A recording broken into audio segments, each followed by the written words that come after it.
आप सभी को नमस्कार है। आप लोग कैसे हैं? उम्मीद करते हैं आप लोग बहुत ही अच्छे होंगे, शानदार होंगे, ज़बरदस्त होंगे। तो आइए आज के मॉक टेस्ट का डिस्कशन स्टार्ट करते हैं। आज के मॉक टेस्ट का पहला क्वेश्चन जिसमें दिया गया है 2 रुपया में 3 की दर से केले खरीदे जाते हैं और 3 रुपया में 2 की दर से बेचे जाते हैं। प्रतिशत लाभ हमें बताना है। तो देखिए क्वेश्चन में दिया गया है, पहले कॉस्ट प्राइस दिया गया है। हम लिखेंगे कैसे? कॉस्ट प्राइस लिखेंगे, ऊपर में रेट लिखेंगे और यहाँ पे क्वांटिटी लिखेंगे। कितने में खरीद रहा है? 2 रुपया में खरीद रहा है। कितना क्वांटिटी? 3 क्वांटिटी। बेच कितने में रहा है? हम यहाँ पे सेलिंग प्राइस लिखेंगे। 3 रुपया में 2 क्वांटिटी बेच रहा है, तो हमसे पूछ रहा है प्रॉफिट परसेंटेज कितना होगा। इस टाइप के क्वेश्चन में हम क्या करते हैं, सेलिंग प्राइस के क्वांटिटी को कॉस्ट प्राइस के रेट से गुना करते हैं। तो 2 गुने 2 कितना होगा? 4। फिर हम क्या करते हैं, कॉस्ट प्राइस के क्वांटिटी को सेलिंग प्राइस के रुपीज से गुना करते हैं। तो 3 गुने 3 कितना हो गया? 9 हो गया। क्वेश्चन में क्या है कि कॉस्ट प्राइस 4 है, सेलिंग प्राइस 9 है। तो कोई भी चीज़ हम 4 रुपया में खरीद रहे हैं और 9 रुपया में बेच रहे हैं, कितने का प्रॉफिट हो रहा है? 5 रुपया का हो रहा है। हमसे पूछ रहा है कि प्रॉफिट परसेंटेज बताना है। प्रॉफिट परसेंटेज क्या होता है? Profit upon cost price. कितने का प्रॉफिट हो रहा है? 5 रुपये का। कितने पे? 4 रुपया पे। परसेंटेज निकालने के लिए 100% से हम मल्टीप्लाई कर देते हैं। इसे सॉल्व करेंगे तो 25 चौके 100 होगा, 25 पच्चे 125। हमारा आंसर आया 125%। हम इस टाइप के क्वेश्चन में क्या करते हैं, क्वांटिटी को इक्वल करते हैं। और क्वांटिटी को जब इक्वल हम कर ही रहे हैं तो उस चीज़ को हम क्यों लिखेंगे? इस 2 से हम क्या किए हैं, कॉस्ट प्राइस में गुना किए हैं और इस 3 से हम पूरे सेलिंग प्राइस में गुना किए हैं। एग्जाम के अंदर में आपको क्या करना है, कॉस्ट प्राइस का जो रुपीज दिया होगा उसको सेलिंग प्राइस के क्वांटिटी से हम गुना करेंगे, तो वो वैल्यू आपको देगा कॉस्ट प्राइस का, जो कितना होगा? 2 गुने 2 4 हो जाएगा। अब हमें सेलिंग प्राइस लिखना है, तो सेलिंग प्राइस क्या होगा? सेलिंग प्राइस का रुपीज को कॉस्ट प्राइस के क्वांटिटी से गुना करेंगे, तो 3 गुने 3 9 हो गया। कितने का प्रॉफिट हो रहा है? 5 का प्रॉफिट हो रहा है। 5 का प्रॉफिट कितने पे हो रहा है? 4 पे हो रहा है। तो 5/4 का परसेंटेज मान कितना होता है? 1/4 25%। तो 5/4 कितना होगा? 125%। आपको एग्जाम में बस इतना ही लिखना है, ये तो आपको समझने के लिए है। चलते हैं अगले क्वेश्चन में।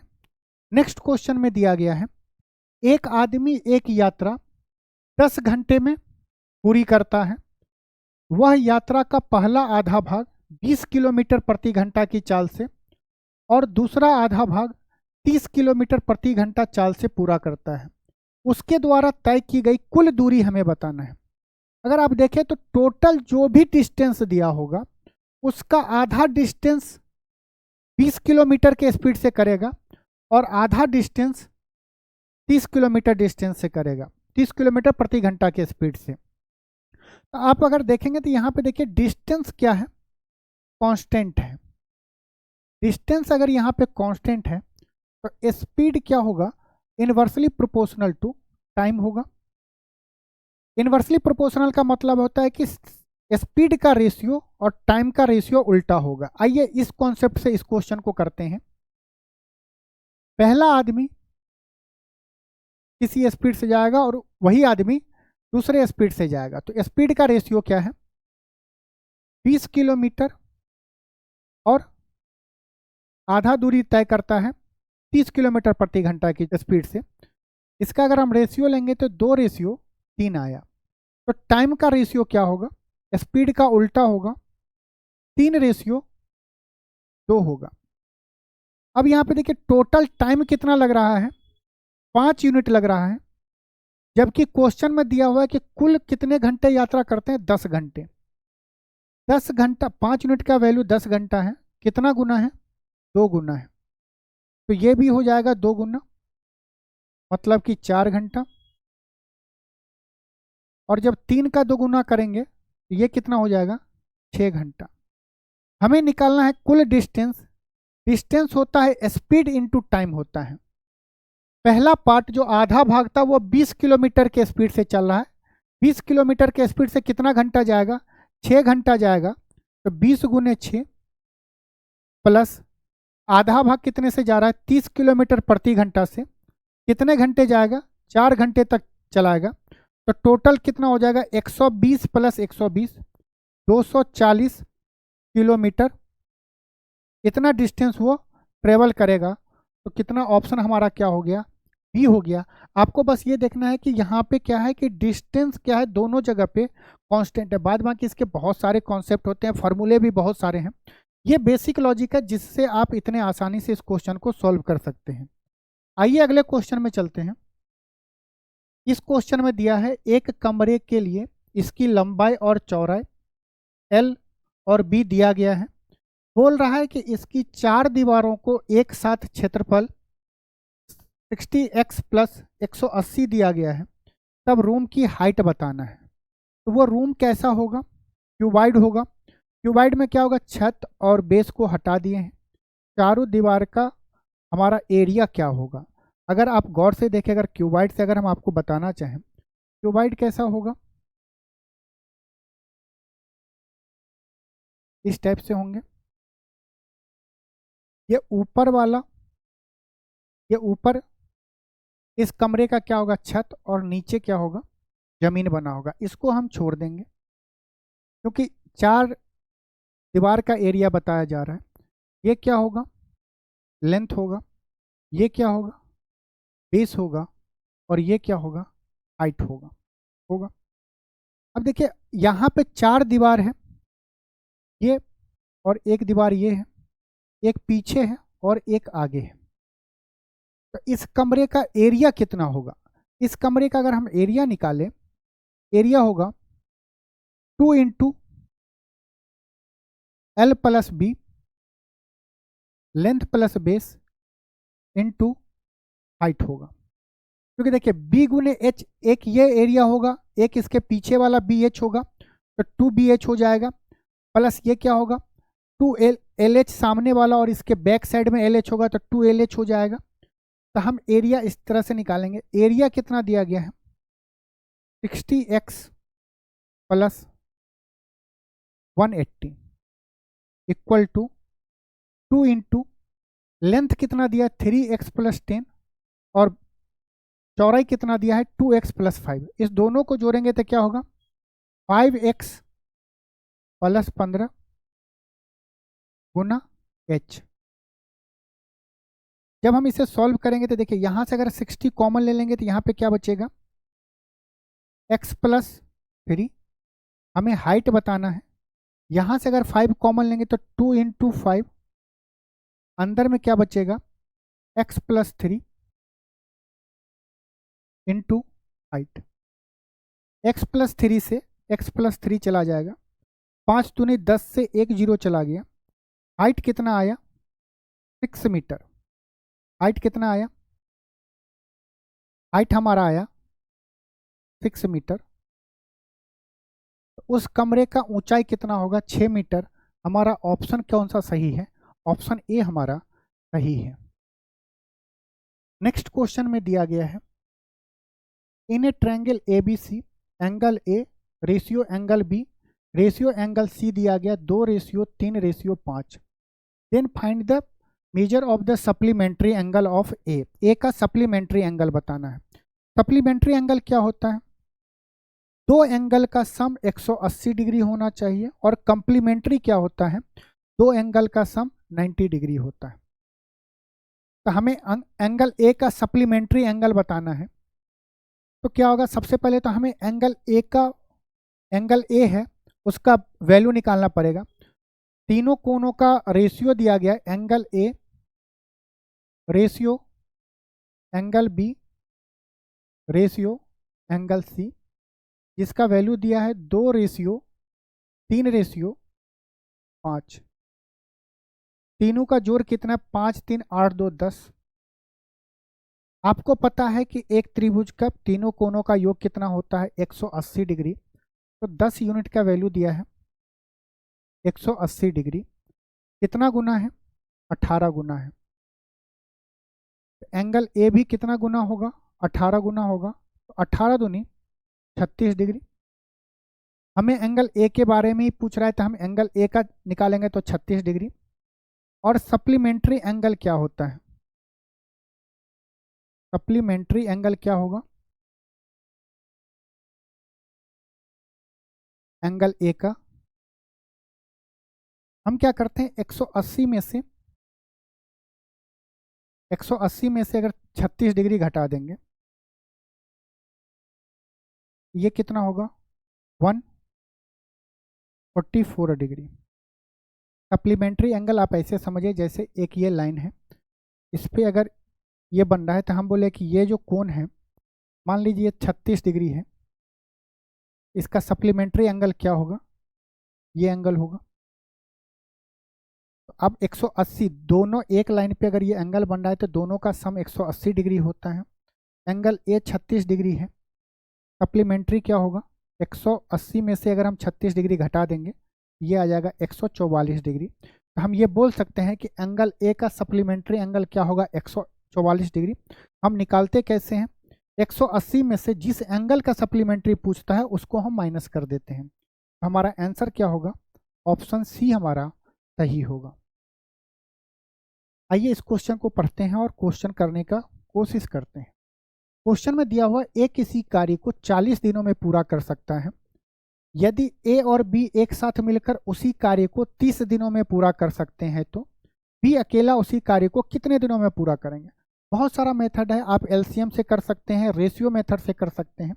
लेकिन जब देखें कि ए और बी साथ में काम कर रहा है और ए यहाँ पे अकेला काम कर रहा है, तो हमें बी का अगर टाइम निकालना हो, तो हम डायरेक्ट निकाल सकते हैं।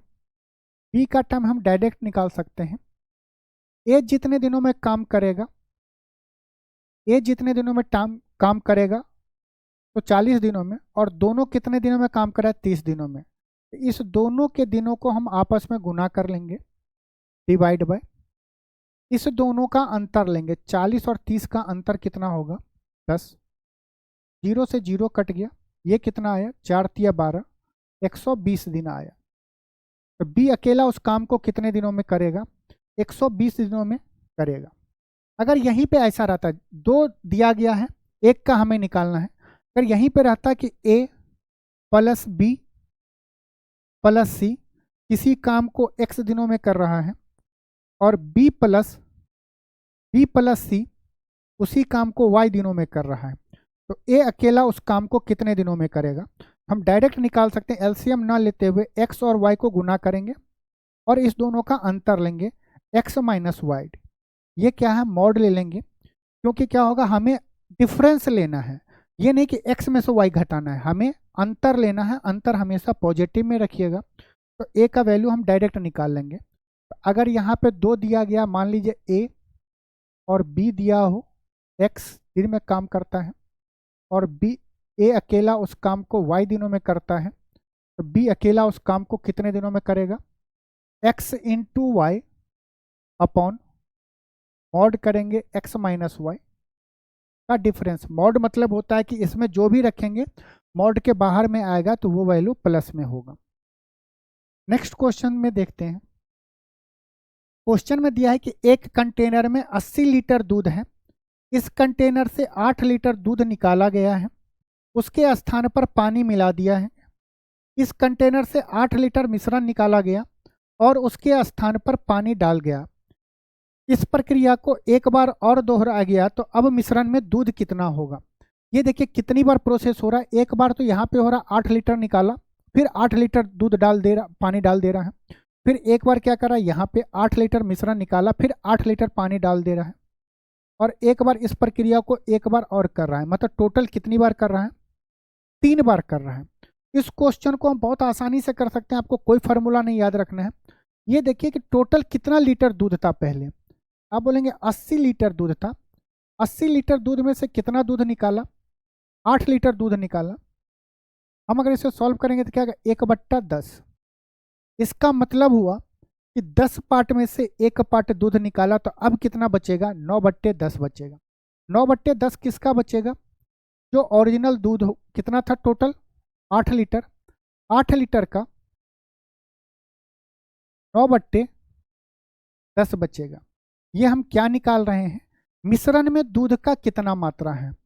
हम क्वांटिटी ऑफ मिल्क निकाल रहे हैं, इसमें मिक्सचर में एक बार करेगा तो 80 इंटू 9/10 बचेगा।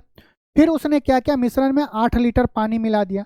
ये इसमें कितना बचा, 9/10 दूध का मात्रा बचा। जब इसमें अगर हम 8 लीटर पानी मिला देंगे तो ये मिश्रण हो गया। मिश्रण में से फिर क्या कर रहा है, 8 लीटर निकाल रहा है। अब फिर अगली बार 8 लीटर निकालेगा तो क्या होगा, 1/10 होगा। 1/10 मतलब कि कितना बच जाएगा, मिश्रण में बच जाएगा 9/10 बच जाएगा मिल्क। इस प्रोसेस में फिर एक बार क्या कर रहा है, 9/10 निकाला है। अब फिर मिश्रण में क्या किया है कि 8 लीटर पानी मिला दिया है। अब टोटल मिश्रण कितना हो गया है, 80 लीटर का। फिर 80 लीटर में से 8 लीटर निकाल रहा है, तो फिर अब कितना बचेगा उस मिश्रण में मिल्क, तो 9/10 बचेगा। जब हम इसे सॉल्व करेंगे तो ये 0 से 0 गया। 9 का क्यूब कितना होगा, 9 गुने 9 गुने 8, 9 का क्यूब होता है 729, तो 729 गुना 8 डिवाइड बाय 100 होगा। अब देखिए 729 गुने 8 करने में थोड़ा सा टाइम लगेगा। 729 को ब्रेक कर दीजिए 700 प्लस 29 में, तो 8 7 कितना होता है 56, तो 700 गुने 800 कितना हो जाए 500, 5600 प्लस ये 29 में 8 से गुना करने में 29 का टेबल याद नहीं रहता है, 29 को 8 से गुना करने में थोड़ा सा टाइम लगेगा। 29 को ब्रेक कर दीजिए 30 माइनस 1 इंटू 8 में, 30 माइनस 1 29 हो जाएगा, गुने 8 करेंगे। आपका पेन रुकना नहीं चाहिए एग्जाम में। तो क्या होगा, 8 3 24, 240 में से अगर 8 घटाएंगे तो कितना बचेगा, 240 में से 8 घटाएंगे तो 232 बचेगा।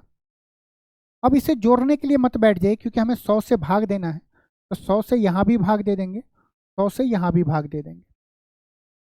2 जीरो से 2 जीरो चला गया। यहाँ पे क्या बचेगा, जब 100 से भाग देंगे तो 2.32, 56 प्लस 2.32 कितना होगा, 58.32। तो अब उस मिश्रण में कितना पानी मिल्क बचा है, 58.32। हमारा आंसर क्या होगा, ए।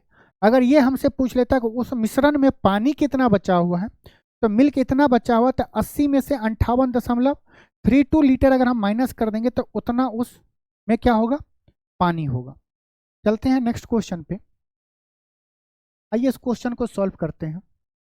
अब देखिए √15 का वैल्यू दिया गया है, हमसे पूछ रहा है कि स्क्वायर रूट ऑफ 5/3। 5 का वैल्यू आप निकाल सकते हैं, √3 का भी वैल्यू निकाल सकते हैं, थोड़ा सा टाइम लगेगा, लेकिन एग्जामिनर आपको √15 का वैल्यू दे दिया है। तो हम क्या करते हैं, रूट जो ये दिया गया है आपको, √5/3, अगर हम ऊपर नीचे 3 से गुना कर दें तो इस इक्वेशन पे कोई असर नहीं पड़ेगा, बिल्कुल भी नहीं पड़ेगा। ऊपर में क्या हो जाएगा 15, नीचे में क्या होगा 9।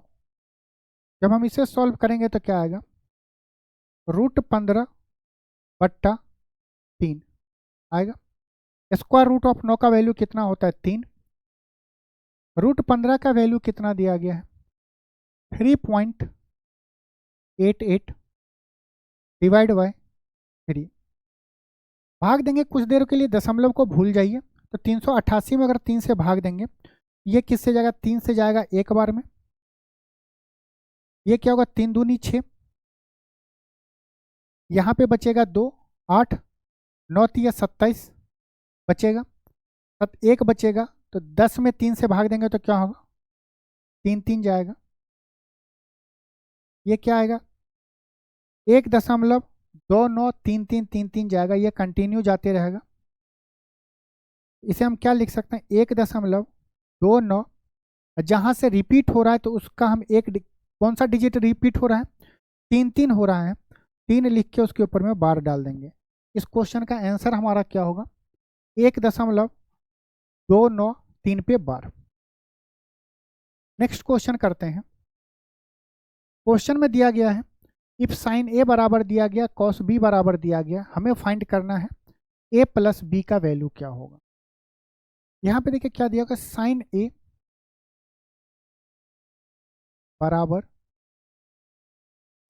बराबर कॉस बी, इसका वैल्यू दिया गया 1/2। आप ये चीज जानते हैं कि जब sine A equal to cos B होता है तब क्या होगा, angle A plus angle B कितना होगा, 90 डिग्री। हम डायरेक्ट आंसर लगा देंगे 90 डिग्री, क्योंकि ये एक त्रिकोणमिति का प्रॉपर्टी होता है कि अगर a प्लस बी 90 डिग्री है तो sine A equal to cos B होगा। वैसे वर्षा होता है कि अगर दोनों इक्वल है तो वो ए दोनों का साइन के साथ जो एंगल होगा, कॉस के साथ जो एंगल होगा, उस दोनों का सम 90 डिग्री होगा। ये तो मेथड 1 हो गया। अगर आपको ये चीज़ याद नहीं रहे तो मेथड 2 में हम कैसे अप्लाई करेंगे। ठीक है, साइन ए बराबर दिया गया 1/2। तो साइन के किस एंगल के लिए 1/2 होता है। आप बोलेंगे sine A equal to sine 30 degree. Sine 30 degree का वैल्यू 1/2 होता है। यहाँ से ए का वैल्यू कितना आया, 30 डिग्री। इसी तरह हम बोलें कॉस बी बराबर 1/2 कब होगा, तो आप बोलेंगे कॉस 60 का वैल्यू होता है 1/2, तो बी का वैल्यू कितना हो जाएगा, 60 डिग्री। हमें दोनों के एंगल का सम पूछ रहा है, तो ए प्लस बी कितना हो जाएगा, 90 डिग्री। लेकिन यहाँ पे तो चलिए बहुत आसान था, 1/2 हो सकता है यहाँ पे कोई ऐसा वैल्यू दे दे जिसका निकालने में आपको टाइम लगे, √3/2 दे दे या कुछ और भी वैल्यू दे दे, दोनों जगह इक्वल रहेगा। तो आप इस तरह से ये कॉन्सेप्ट अगर आपको याद है, आप बहुत आसानी से निकाल सकते हैं कि दोनों का अगर एंगल का वैल्यू सेम दिया गया है, न्यूमेरिकल वैल्यू, तो उस दोनों एंगल का सम कितना होगा, 90 डिग्री। आइए नेक्स्ट क्वेश्चन करते हैं। क्वेश्चन में दिया दो संख्याओं का लघुत्तम समावर्तक 3 का 20वां गुणज है। क्या हो गया, 20th मल्टीपल। तो एलसीएम क्या होगा, मतलब 3 गुने 20, मतलब एलसीएम कितना होगा, 60। एचसीएफ हमारा दिया है 6। हमसे पूछ रहा है दूसरी संख्या। आप सब लोग को पता है कि दो संख्याओं का गुणनफल क्या होता है, एलसीएम इंटू एचसीएफ। एक संख्या 12 है, दूसरा बी है।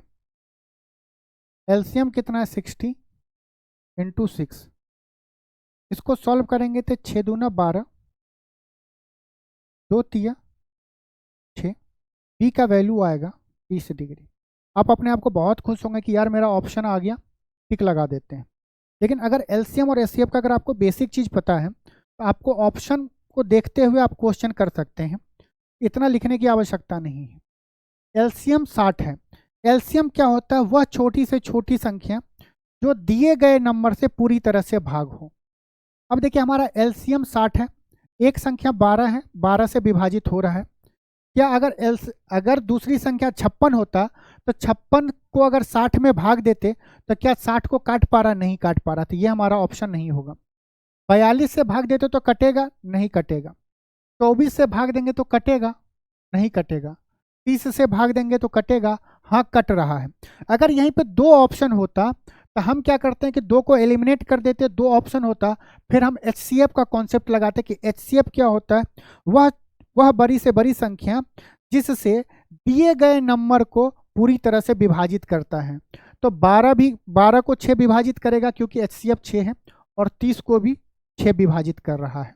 आप ऑप्शन से जाने का कोशिश करिएगा। आइए इस क्वेश्चन को करते हैं। यहाँ पे दिया गया A/B, B/C। हमें बताना है A/C बताना है।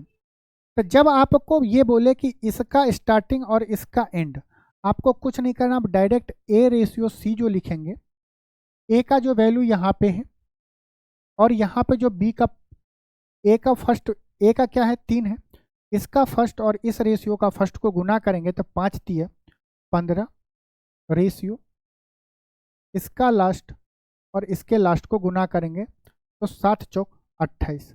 हमारा आंसर क्या होगा 15:28। लेकिन ये रेशियो का क्वेश्चन है, आप बहुत आसानी से कर सकते हैं।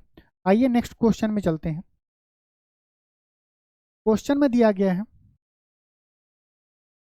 50% of A number is 21 less than 4/5 of that number, find the number. हमें नंबर बताना है। मान लेते हैं कि वो संख्या को हमने क्या किया 100 मान लिया। उस संख्या को हम क्या किए हैं 100 मान लिए हैं। अगर हम उस संख्या को 100 मान लेंगे, उसका 50% कितना होगा? 100 का 50% 50।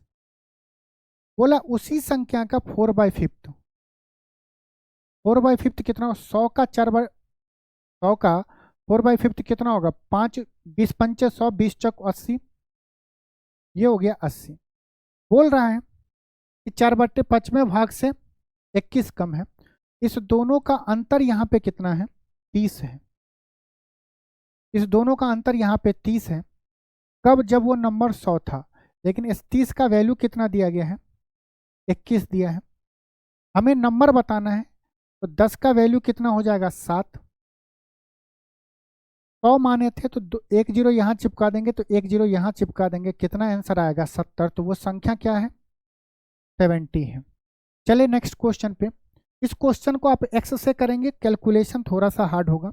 कोई भी नंबर मान लीजिए और उसको इस तरह से करके देखिएगा, बहुत मजा आएगा। आइए इस क्वेश्चन को करते हैं। इस क्वेश्चन में दिया गया, इससे पहले आपको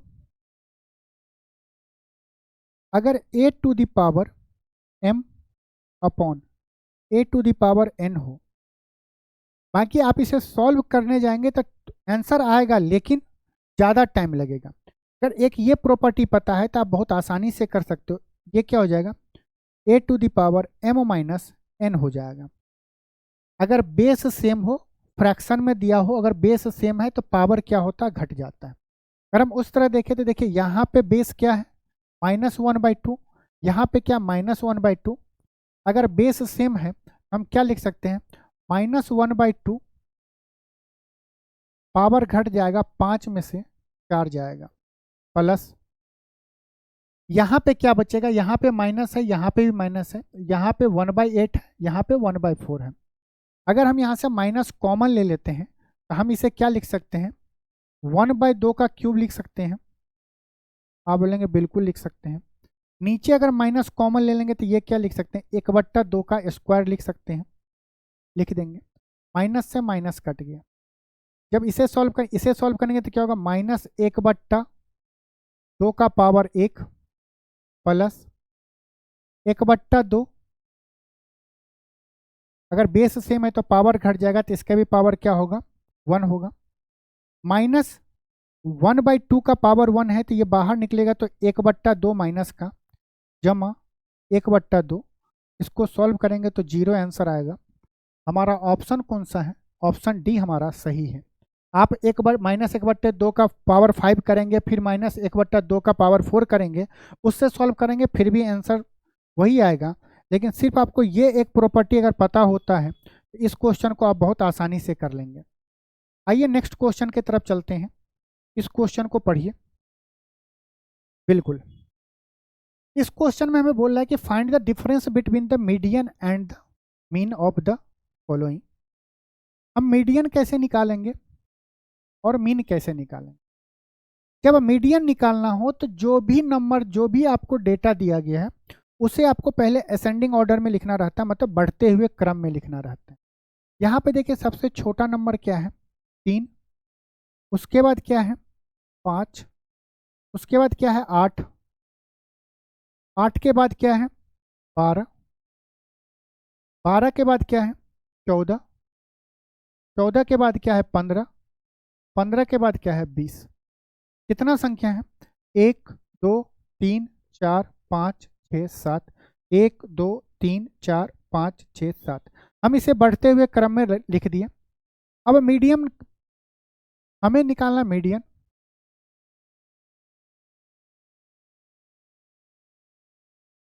मीडियन निकालने के लिए अगर ये जो टोटल नंबर ऑफ टर्म अगर ऑड होगा तो हम ऐसे निकालेंगे n प्लस n+1/2, मीडियन होगा n+1/2 टर्म होगा। n के जगह पे यहाँ पे क्या है, n के जगह पे यहाँ पे 7 है, n के जगह पे क्या है, यहाँ पे 7 है। काउंट करेंगे 1 2 3 4 5 6 7, n के जगह पे 7 होगा, 7 + 1 8, 7 + 1 डिवाइड बाई 2, ये कितना हो जाएगा, 8/2 4। तो फोर्थ टर्म हमें देखना है, कौन सा टर्म देखना है, मीडियन कौन सा होगा, फोर्थ टर्म। हम फोर्थ टर्म हम इसमें नहीं देखेंगे, पहले हम उसे असेंडिंग ऑर्डर में सजाएंगे, फिर चौथा टर्म देखेंगे। तो 1 2 3 4, चौथा टर्म कितना है, 12 है। हमारा मीडियन क्या आया, 12 आ गया। मीन क्या होता है, मीन क्या होगा, sum of digit divide by total कितने डिजिट हैं।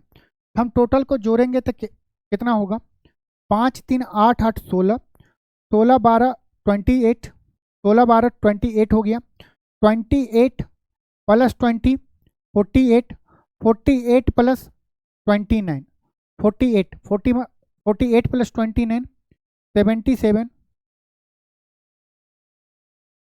अपॉन कितना है, 7 है। तो मीन हमारा आ गया 11।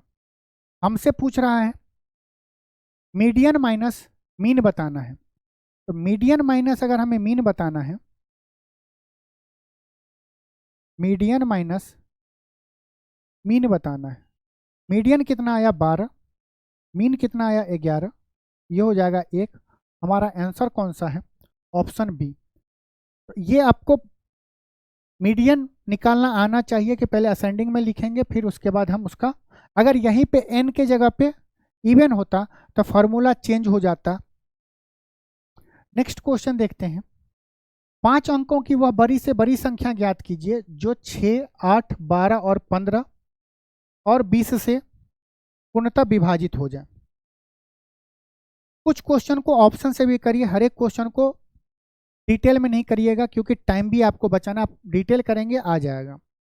देखिए इस पूरे जो भी होगा वो एलसीएम होगा, वो बड़ी से बड़ी संख्या हम निकालेंगे, जो क्या होगा एलसीएम होगा। एलसीएम से हम क्या करेंगे, बड़ी संख्या में भाग दे के करेंगे, लेकिन जो भी नंबर आएगा वो पूर्णतः विभाजित, मतलब कि 6 8 12 15 और 9 20 से विभाजित होना चाहिए। देखिए 4 या 15, देखिए 4 में 3 छुपा हुआ है, 3 हो 9 हो, इसके विभाजिता का नियम बहुत आसान होता है। सम ऑफ डिजिट अगर 3 से भाग होगा तो वो पूरी संख्या 3 से विभाजित होगा। ये देखिए और देखिए जब जोड़ने लगे तो ये देखिए जहाँ पे 9 पूरा हो जाए या जहाँ पे 3 का मल्टीपल हो जाए उसको आप 0 मानिए। तो ये 9 भी 0 से विभाजित होगा, ये भी 0 से विभाजित होगा, ये भी 0 से विभाजित होगा। 2 + 0 2, ये 3 से विभाजित नहीं हो रहा तो ये ऑप्शन नहीं होगा। 3 से विभाजित हो रहा है, ये भी हो रहा है, ये भी हो रहा है। 8 + 0 8, 8 3 से विभाजित नहीं हो रहा तो ये हमारा ऑप्शन नहीं होगा। ये देखिए 9 9 9 3 से विभाजित हो रहा है, 6 + 0 6, 6 भी 3 से विभाजित हो रहा है तो ये हमारा आंसर हो सकता है। ये देखिए सब जगह 9 है तो ये भी 3 से विभाजित होगा तो ये भी हमारा ऑप्शन हो सकता है। लेकिन अगर हम देखें दो दो ऑप्शन हो गया, अब कैसे करें। यहाँ पे देखिए कि वो संख्या क्या होगा, 15 से भी विभाजित होगा। 15 मतलब कि 3 से भी विभाजित होना चाहिए और 5 से भी विभाजित होना चाहिए। 5 से विभाजित का नियम क्या होता है, उसका आखिरी अंक या तो 0 हो या 5 हो। तो इसमें आखिरी अंक क्या है, 9 है, ना तो 0 है ना 5 है। हमारा एक ही ऑप्शन क्या होगा, सही होगा। कौन सा, ऑप्शन डी हमारा सही होगा। बाकी आप इसका एलसीएम निकालेंगे, 5 अंकों की बड़ी से बड़ी संख्या क्या होता है, 5 टाइम 9। हम 5 टाइम 9 में इसके एलसीएम से भाग देके हम लाएंगे आंसर, तो हमारा आ जाएगा 99,960 आ जाएगा। नेक्स्ट क्वेश्चन पे चलते हैं।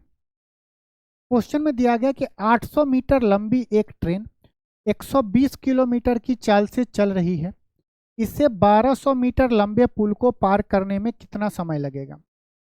देखो ट्रेन को कितना दूरी तय करना पड़ेगा, ये क्या है, ये पुल है और यहाँ से ट्रेन आ रही है, ये क्या है, ट्रेन है।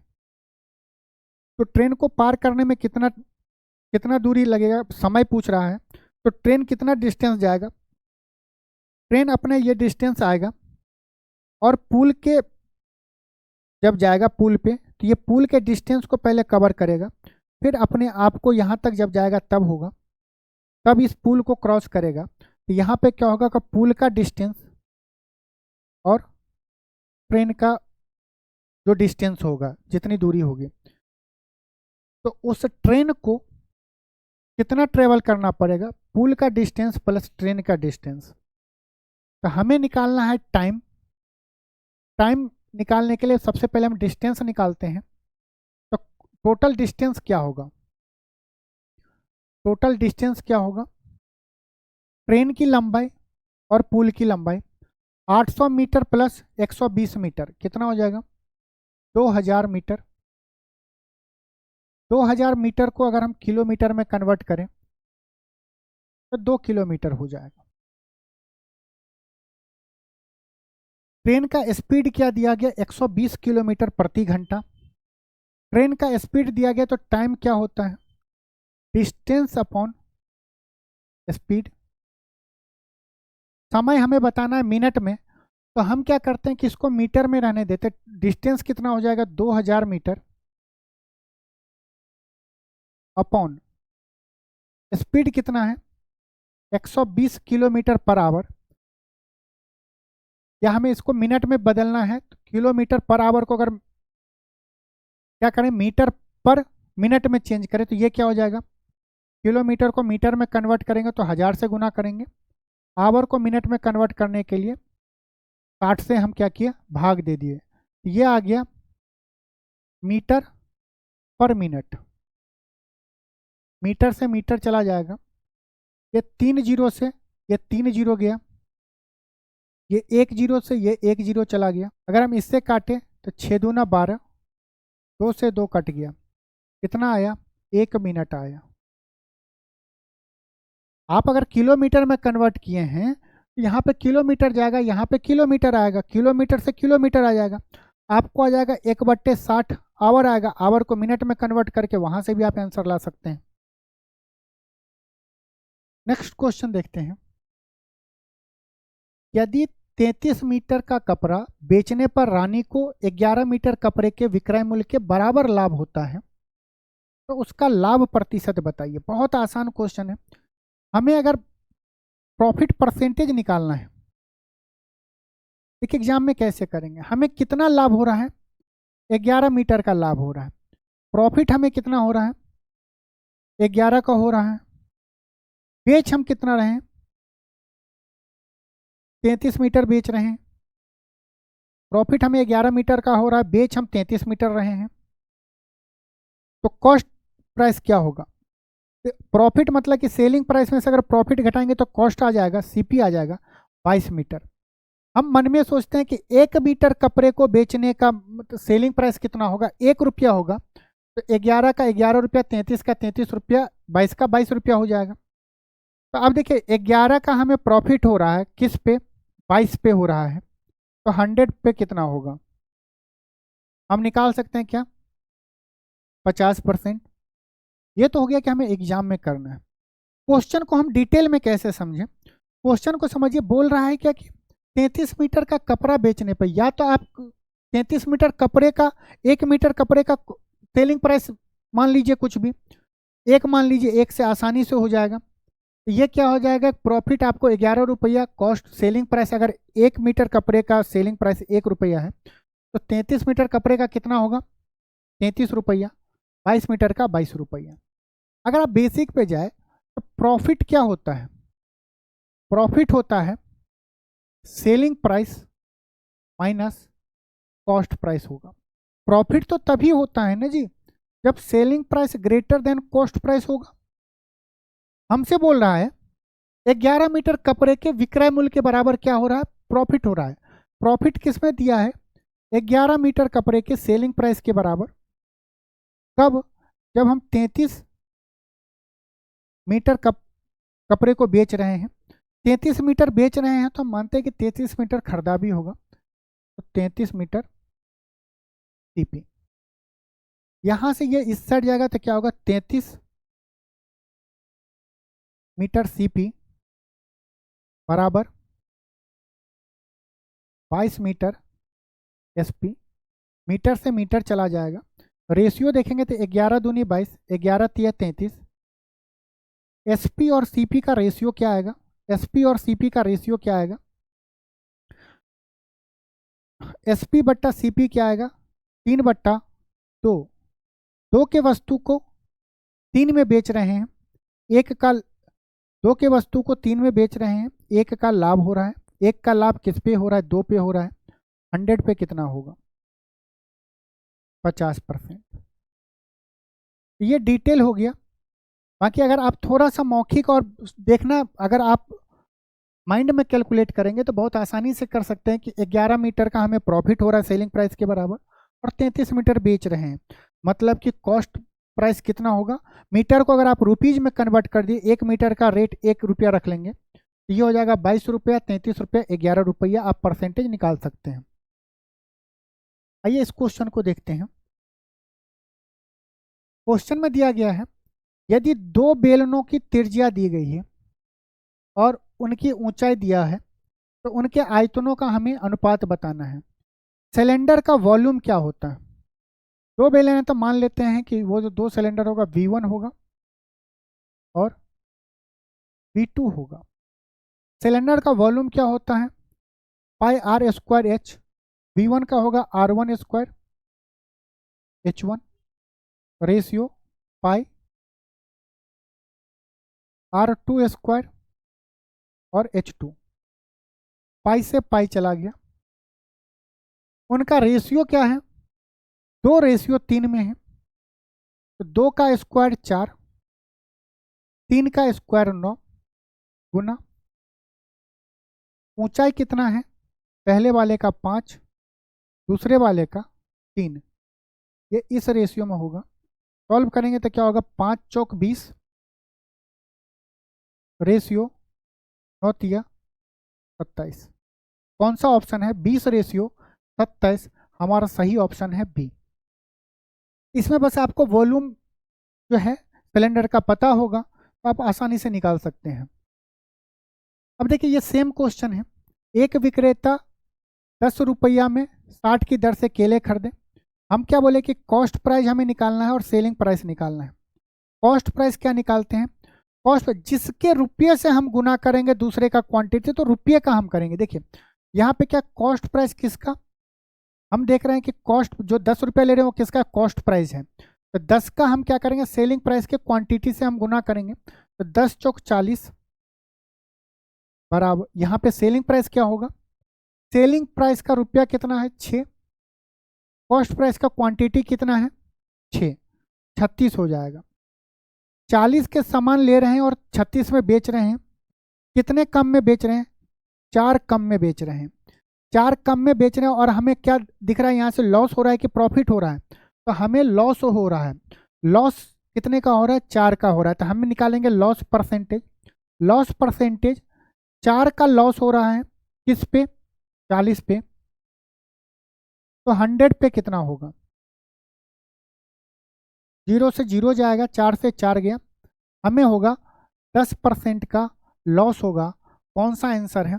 ऑप्शन बी हमारा सही है। इतने बड़े क्वेश्चन को आप बिल्कुल 2 लाइन में लिख के कर सकते हैं, और आप अगर इसे नहीं भी लिखेंगे फिर भी आप सॉल्व कर सकते हैं कैलकुलेशन देख के। क्वेश्चन में देखिए, which of the following is not a quadratic equation. पहले हमें आपको ये पता होना चाहिए क्वाड्रेटिक इक्वेशन का फॉर्म क्या होता है। तो क्वाड्रेटिक इक्वेशन का फॉर्म होता है ax² plus bx plus c equal to 0। ये इस फॉर्म में होता है। इसमें वेरिएबल क्या है? x है। x का मैक्सिमम पावर क्या होगा? 2 होगा, तभी हम बोल सकते हैं कि वो इक्वेशन क्या होगा? क्वाड्रेटिक इक्वेशन होगा। अब हमें देखना है कि कौन सा ऑप्शन ऐसा है जो इस फॉर्म में नहीं बैठ रहा है। आपको सबको खोलना पड़ेगा। अगर सबको आप डिटेल सॉल्व करेंगे तभी आप ऑप्शन पता कर सकते हैं कि कौन सा ऑप्शन नहीं है। तो हम अगर ऑप्शन ए को देखें तो ये क्या? a प्लस बी का होल स्क्वायर, ये हो जाएगा x² प्लस 4 प्लस 4x आप अगर वैसे भी अगर देखना चाहते देखिए यहाँ पे स्क्वायर का टर्म आएगा, यहाँ पे 2x स्क्वायर आएगा, तो यहाँ पे एक स्क्वायर का टर्म बच रहा है, मतलब ये क्वाड्रेटिक इक्वेशन है। इसी तरह यहाँ पे देखेंगे तो एक स्क्वायर का टर्म है, यहाँ पे नहीं है तो घटेगा तो स्क्वायर का टर्म रहेगा, तो ये भी क्वाड्रेटिक इक्वेशन है। यहाँ पे देखिए 2m स्क्वायर है, यहाँ पे m स्क्वायर है, तो 2m स्क्वायर में से अगर m स्क्वायर घटेगा तो एक m का स्क्वायर बचेगा, मतलब ये भी क्वाड्रेटिक इक्वेशन है। यहाँ पे एक्स स्क्वायर है, इसको जब खोलेंगे तो ये आएगा एक्स स्क्वायर आएगा, एक्स स्क्वायर से एक्स स्क्वायर कट जाएगा, मतलब ये हमारा क्वाड्रेटिक इक्वेशन नहीं है। आप जब तीनों ऑप्शन को चेक करेंगे तो आप अगर इसे सॉल्व करेंगे तो ये क्या होगा, x square plus 3x plus 1 equal to x square plus 4 minus 4x। यहाँ से देख रहे हैं एक्स स्क्वायर से एक्स स्क्वायर कट जा रहा है, 4x इधर आ जाएगा तो ये होगा 7x प्लस इधर आएगा 4 तो क्या होगा माइनस का 3 हो जाएगा इक्वल टू 0। ये क्या है, इसमें एक्स स्क्वायर का टर्म नहीं है, इसीलिए क्वाड्रेटिक इक्वेशन नहीं है। ये कैसा इक्वेशन है कमेंट में करिए, लीनियर इक्वेशन है कि कौन सा इक्वेशन है। आप अगर पहले ऑप्शन को अगर चेक करेंगे तो हमारा आंसर तो ये है, पहले ऑप्शन को अगर चेक करेंगे तो ये क्या हो जाएगा 2x स्क्वायर प्लस 2x हो जाएगा। अगर हम पूरे टर्म को इस साइड ले जाएं तो एक्स स्क्वायर 2x स्क्वायर में से एक्स स्क्वायर घटेगा तो क्या बचेगा एक्स स्क्वायर, 2x में से माइनस 4x घटेगा तो माइनस का 2x, 4 इस साइड जाएगा तो माइनस का 4 इक्वल टू 0। ये क्या है क्वाड्रेटिक इक्वेशन है, जहाँ पे वेरिएबल का मैक्सिमम पावर क्या है 2 है, तो हमारा ये भी आंसर नहीं होगा, ये भी नहीं होगा, ये भी नहीं होगा, एक ही ऑप्शन ऑप्शन डी हमारा सही है। यदि एक घन का विकर्ण 10√3 सेंटीमीटर है तो इसका आयतन कितना होगा। हमें क्यूब का वॉल्यूम बताना है। वॉल्यूम ऑफ क्यूब क्या होगा इन टर्म ऑफ डायगोनल, ये होता है d/√3 का क्यूब। जब हमें डायगोनल दिया हो तो हम साइड क्यों निकालेंगे, डायरेक्ट उसी से करेंगे। तो डायगोनल कितना दिया गया है 10√3 अपॉन √3, इसका क्यूब करेंगे, √3 से √3 चला जाएगा, 10 का क्यूब क्या होगा 1 पे 3 0 सेंटीमीटर क्यूब। कौन सा ऑप्शन है, ऑप्शन ए हमारा सही है। आइए इस question the multiple of 4√6 and 3√24, ये क्या होगा इस ऑप्शन में। इस क्वेश्चन को सॉल्व करने के लिए हम क्या करें, आइए बताते हैं। यहाँ पे 4√6 मल्टीप्लाई 3√24, इसको हम क्या लिख सकते हैं 3 इंटू 24 को हम क्या लिख सकते हैं 6 चौक 24 होता है, 6 गुने 4 लिख सकते हैं। ये क्या हो जाएगा 12 गुने √6 गुना, और बाहर आएगा तो ये क्या हो जाएगा 2 गुना √6। √6 इंटू √6 क्या होता है √a, यहाँ पे √a इंटू √a क्या होगा a हो जाता है। तो √6 इंटू √6 क्या होगा 6 होगा, तो ये आएगा 12 गुने 2 गुने 6, ये कितना है 144।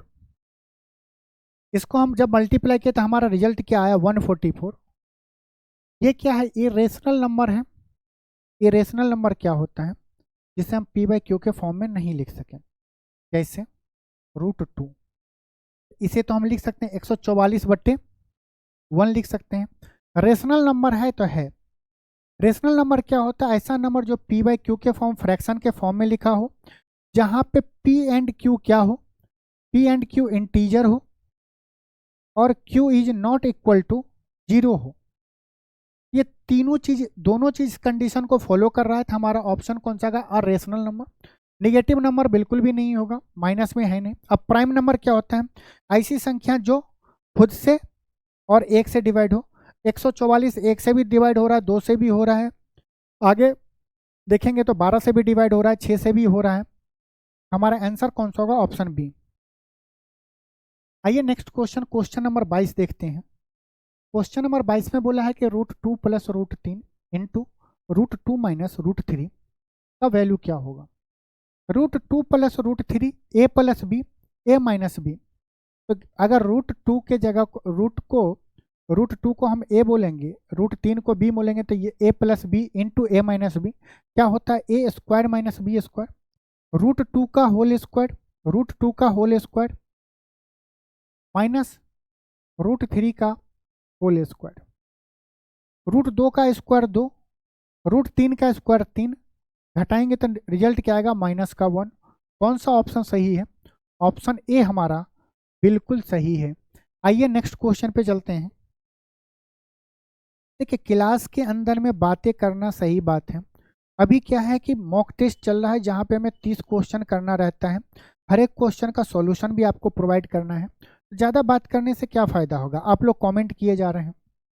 ये देखिए दिया गया the mean of the 100 observation, जहाँ पे डॉट है तो आप एक बार पूछिए, डॉट हम जरूर बताएंगे, तो आप पता नहीं क्या मैसेज करते हैं। दिया गया है the mean of 100 observation is 50 if one observation 50 is replaced by 150 then what will be the new mean. देखिए हमें दिया गया है कि 100 ऑब्जर्वेशन का मीन दिया गया, एवरेज दिया गया है। क्वेश्चन में बोल रहा है कि देखिए यहाँ तक 99 ऑब्जर्वेशन है, 99 आदमी है जिसका एवरेज कितना है, 50 है। जो 100वां व्यक्ति होगा, जो 100वां व्यक्ति है, या कोई भी व्यक्ति जा सकता है, 100वां व्यक्ति में क्या हुआ कि वो जिसका एवरेज क्या होगा 50 है, वो चला गया, 50 वाला चला गया। आया कौन सा, यहाँ पे जो भी नया आदमी आया है उसका क्या है, उसके बदले में उसका कितना है, 150 है, 150 लेके आया है, 150 लेके आया, 50 वाला गया है, 150 वाला आया है। मतलब कि यहाँ पे अगर हम बोले कि ये इसके स्थान पे 150 है, 150 में अगर हम इसे 50 यहाँ पे छोड़ देते हैं तो हम ये बोल सकते हैं कि सबका एवरेज कितना होगा, 50 होगा।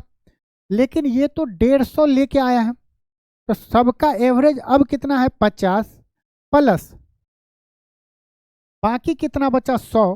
तो ये 100 अपने पास नहीं रखेगा, ये 100 हर एक में बांटेगा। हर एक कितना आदमी है, कितने ऑब्जर्वेशन है, 100 ऑब्जर्वेशन है, 100 ऑब्जर्वेशन को 100 ऑब्जर्वेशन में बांटना पड़ेगा। ये क्या होगा, 0 से 0 गया, 1 आया, मतलब कि अब जो है न्यू मीन क्या हो गया, 51। तो न्यू मीन हम ऐसे भी निकाल सकते हैं, फॉर्मूला में डालेंगे, गुना करेंगे तो टाइम लगेगा। न्यू मीन क्या होगा, 50 प्लस 1। हमारा ऑप्शन कौन सा सही है, बी है। अगर यहीं पे कम लेके आता तो हम क्या करते हैं, माइनस करके हम इसे सॉल्व करते हैं। आइए इस क्वेश्चन में एग्जामिनर आपके डेसिमल को चेक करना चाह रहा है कि आपको डेसिमल का नॉलेज कितना है। जो वैल्यू दिया गया है, आपको एक बात पता होना चाहिए कि जब हम दशमलव के बाद जितने डिजिट होंगे, अगर हम उसका स्क्वायर करते हैं तो दशमलव के बाद उसके 2 गुने डिजिट पे, दशमलव के बाद स्क्वायर करने पे दशमलव के बाद जितने डिजिट होंगे उसका 2 गुना डिजिट लिखना जरूरी है। लेकिन जब हम स्क्वायर रूट करते हैं तो दशमलव के बाद जितना डिजिट होगा, स्क्वायर रूट करने के बाद दशमलव के बाद उसका आधा डिजिट हम लिखेंगे कहाँ पे, दशमलव के बाद।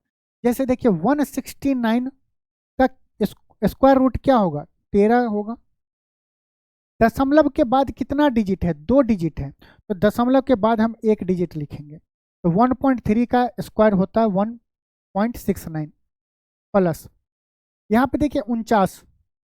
दशमलव को आप कुछ टाइम के लिए भूल जाइए, तो दशमलव के बाद क्या है, 49 है, 49 है, तो 49 किसका स्क्वायर होता है, 7 का होता है, तो हम 7 लिखेंगे। दशमलव के बाद कितना डिजिट है, 2 डिजिट है, स्क्वायर रूट करेंगे तो दशमलव के बाद कितना डिजिट होना चाहिए, 1 डिजिट होना चाहिए। इस दोनों को जोड़ेंगे, 40 का स्क्वायर रूट कितना होता है, 20। 1.7 प्लस 0.7 कितना होगा, 2 इंटू 20, ये कितना होगा, 40। हमारा कौन सा ऑप्शन सही है, ऑप्शन सी हमारा सही है। क्वेश्चन बहुत ही आसान है। एग्जाम के प्रेशर में दशमलव के कंफ्यूजन में क्या होगा कि हो सकता है कि आप अगर यहाँ पे 40.2 होता है या कुछ और होता है तो कुछ और भी ऑप्शन लगा सकते हैं। तो दशमलव का वैल्यू आपको थोड़ा सा दशमलव में कैलकुलेशन आपको देखते रहिए कि कैसे उसको सॉल्व करना है। कभी कभी दशमलव का सब्ट्रैक्शन भी बहुत दिक्कत होता है। मैंने कितने स्टूडेंट को देखा कि दशमलव का जब सब्ट्रैक्शन आता है तो बहुत मुश्किल हो जाता है, फिर उसको हटाता है फिर करता है। यहाँ पे दिया गया the mean of the first 10 odd natural number. Mean क्या होता है कि जितने भी नंबर होंगे उन सब नंबर को हम जोड़ेंगे, डिवाइड बाय उतने नंबर से हम भाग दे देंगे। आप बताइए कि एन ऑड नेचुरल नंबर का सम कितना होता है। एन ऑड नेचुरल नंबर का सम कितना होता है। N sum of n odd natural number हम बोलेंगे वो होता है एन स्क्वायर होता है। एन स्क्वायर होता है। यहाँ पे कितने विषम संख्या है, प्राकृतिक संख्या है, तो 10 है। एन के जगह पे क्या है, 10 है। हम क्या बोलेंगे, एन का स्क्वायर कितना होगा। एन का मतलब कि 10 का स्क्वायर लिखेंगे। ये हमें क्या आया, sum of n add odd natural number आया।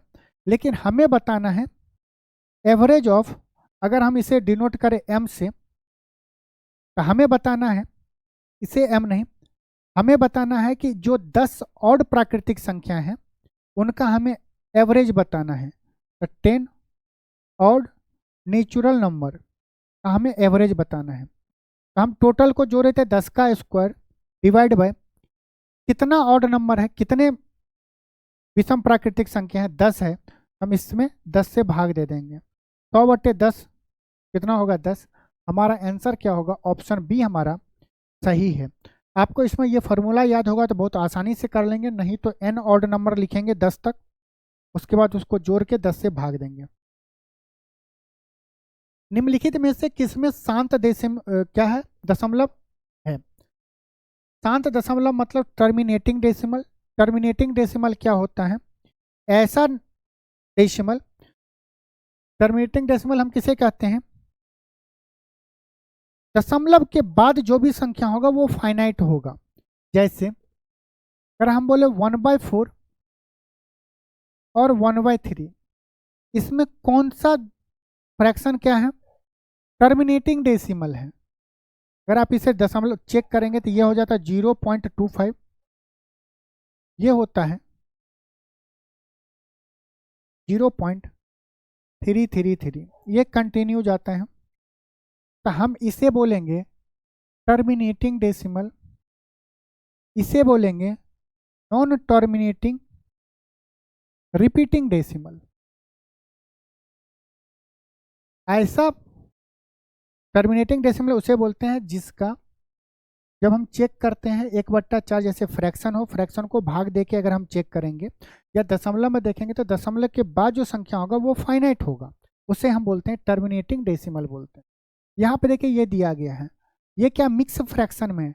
अब अक्सर स्टूडेंट क्या करेगा, पहले इसको चेंज करेगा, 1 5 गुने 1 5, 1 6, 6/5 करेगा, फिर उसे भाग दे के चेक करेगा। क्यों, हमें तो टर्मिनेटिंग बताना। ये क्या लिखा ए, जैसे मान लीजिए हम बोले 3 सही 1/7, ये इसका मतलब क्या, ये लिखा हुआ 3 + 1/7, जैसे ये है 1 सही 1/5, इसका मतलब क्या, ये 1 + 1/5 है।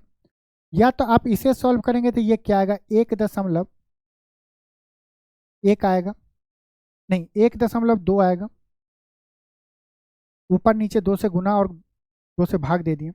और जब आप इसे सॉल्व करेंगे 5 गुने 1 5 + 1 6, 6/5, जब आप इसे भी सॉल्व करेंगे तो ये आएगा 1.2 आएगा।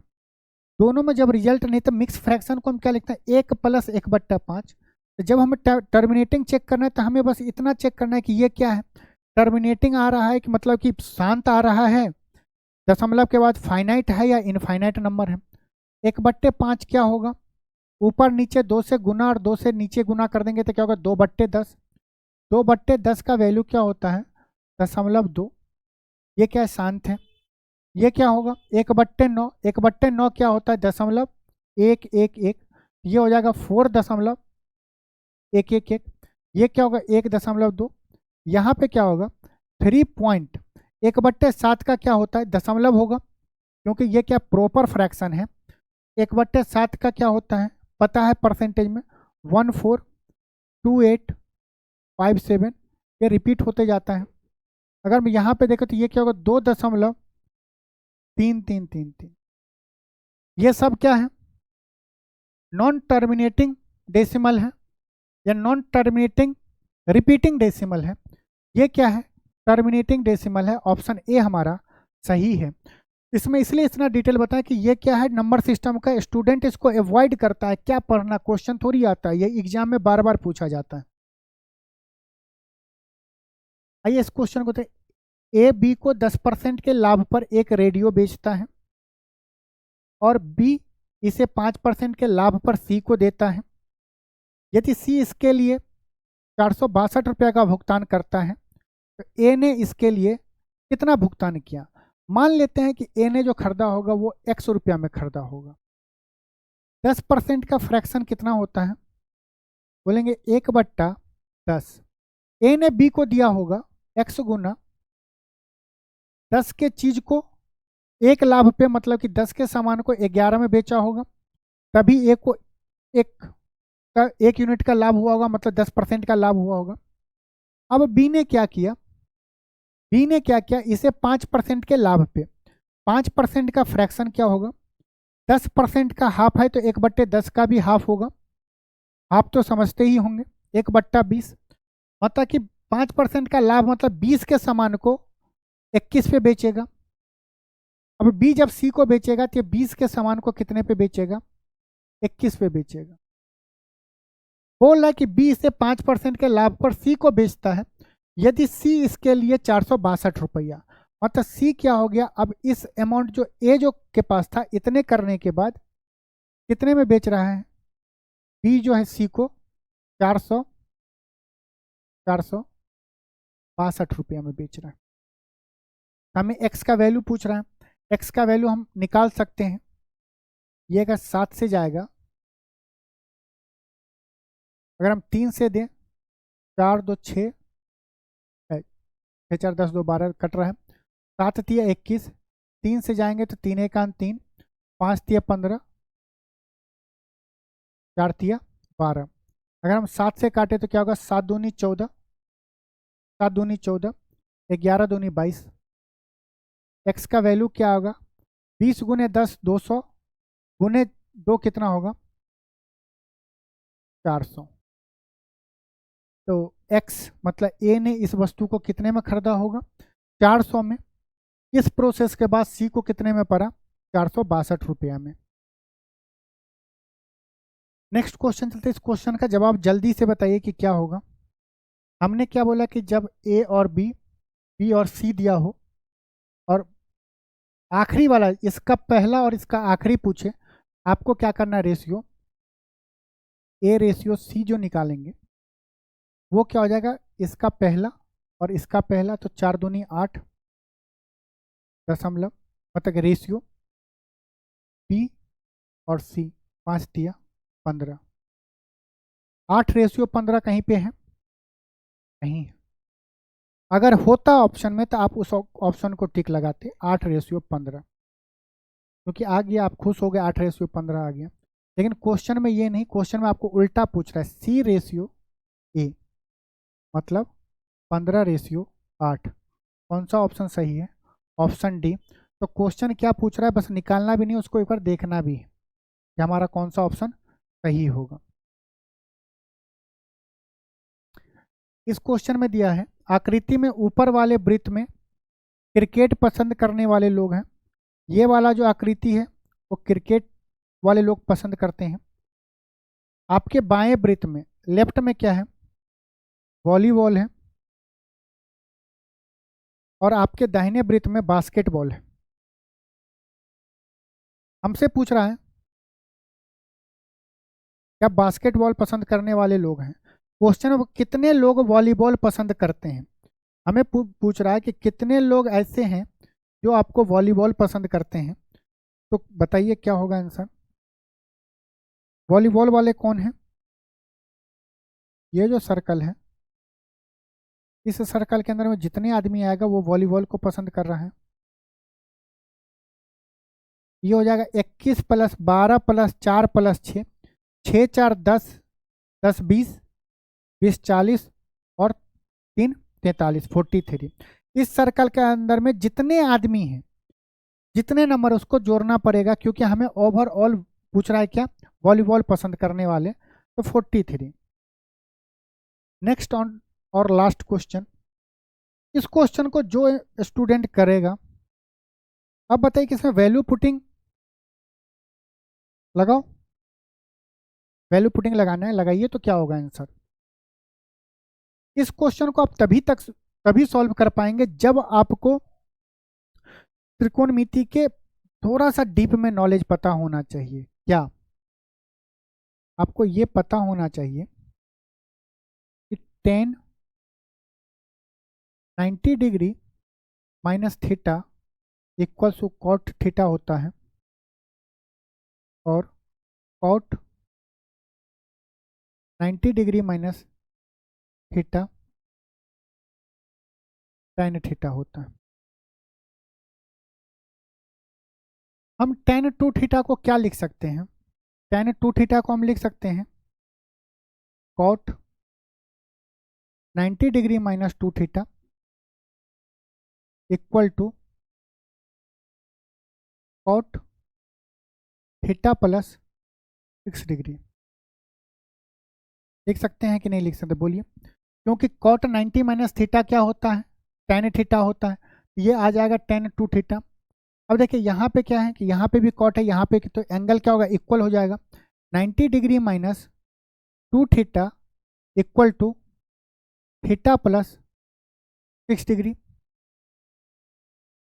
थीटा उस साइड जाएगा तो 3 थीटा, 6 इस साइड आएगा तो 90 में से 6 गया 84 डिग्री। थीटा का वैल्यू क्या आएगा, 3 दूनी 6 और 8 3 24, तो थीटा का वैल्यू क्या आएगा, ऑप्शन डी हमारा 28 डिग्री बिल्कुल सही है। तो चलिए, आज के मॉक टेस्ट में हमने 30 क्वेश्चन को सॉल्यूशन किए साथ मिलके, जहाँ पे हम कोशिश किए कि आपको हर एक चीज़ के बारे में बताएं, शॉर्ट ट्रिक भी बताने का कोशिश, क्योंकि हर एक क्वेश्चन को अगर आप लॉन्ग मेथड से जाएंगे तो एग्जाम में टाइम नहीं बचेगा। और आप यकीन मानिए, आप किसी भी एग्जाम का प्रिपरेशन कर रहे हैं, अगर आप रोज एक मॉक टेस्ट नहीं दे रहे हैं तो आप कितना भी आप पढ़ लें, सिलेक्शन में बहुत ज़्यादा दिक्कत होगा। इसीलिए आप प्रतिदिन एक मॉक टेस्ट जरूर दें, चाहे कहीं से भी हो, ऑफलाइन हो ऑनलाइन हो, कोई फैकल्टी हम हो, XYZ फैकल्टी हो, ऑनलाइन डिस्कशन करा रहा हो, उनके लेक्चर को अटेंड करिए, फिर उस PDF को खुद से उस क्वेश्चन को सॉल्व करने का कोशिश करिए। क्योंकि यही जो 30 क्वेश्चन है, रोज आपको पूरे मैथ का रिवीजन हो जाता है, और एक घंटे 1.5 घंटे में जितने भी 30 क्वेश्चन हैं, उसमें अगर आपके मैथ का रोज रिवीजन हो रहा है तो आप खुद सोचिए कि आप कितना जल्दी हर एक टॉपिक को कवर कर लेंगे, अगर आप उस चीज़ को भूल भी रहे हैं। तो इस सब बातों पे ध्यान दीजिएगा। चलिए मिलते हैं नेक्स्ट मॉक में, तब तक के लिए आपसे विदा लेते हैं। नमस्कार, जय हिंद।